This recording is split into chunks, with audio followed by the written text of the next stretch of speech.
This is Central Limit Theorem, Day 5, How Tall to Be in the NBA, Part 2.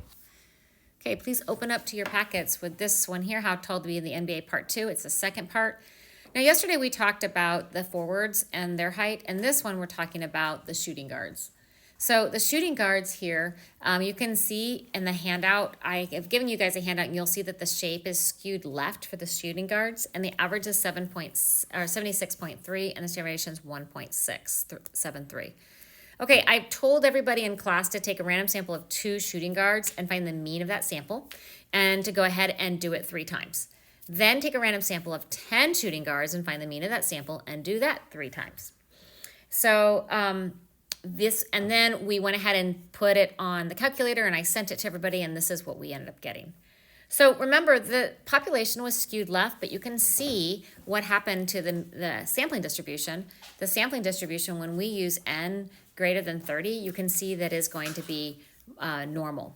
So you can see that the shape here is still a little bit skewed left on the top one, but then on the bottom one, it is nice and normal. And so when n is greater than 30, when my size is greater than 30, you can see that this is exactly what happens, is that I am able to have an approximately normal shape. So to be safe, you should use to have the size to be 30.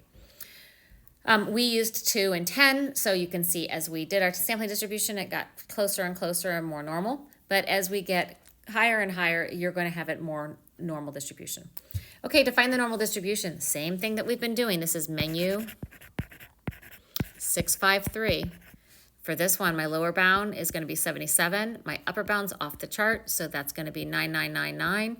My mean and standard deviation are here. The way I found the mean, remember, is just the mean is the same as the sample mean, but the standard deviation is going to be the sample standard deviation, or excuse me, the population standard deviation divided by the square root of 30. Okay, the 2 things that we learned here is reminding us of the same thing on the learning target is that, remember, this is menu 653, where this is the lower bound, and lower bound off the chart is negative 9999.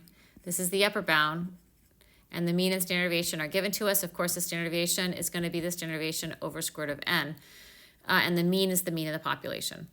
The central limit theorem says that the sampling distribution of x bar is approximately normal when my sample size, n, is greater than 30. So remember, n is not the number of times it's occurring, but it's the sample size.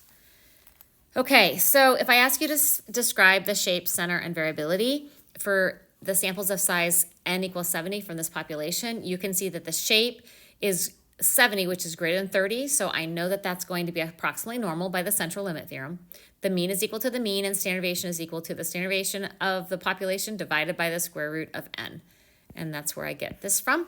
And if I ask you to say, what's the probability of it being greater than 1.1? Remember, menu 653, normal CDF, where lower bound's 1.1, upper bound is off the charts, and the mean and standard deviation, the mean here, and the standard deviation is going to be about, let's see, where do we get? Sorry, here.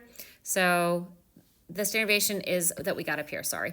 And we already got that, 0.179. So this is the normal model with the mean of 1 and the standard deviation 0.179. And you end up getting about 0.2877. And so this is not convincing evidence because it's a greater than 5%. It's not convincing evidence that the company budgeted enough. So there's a 29% probability that the time allotted will not be enough. Okay, I hope that helped, and we'll see you next time.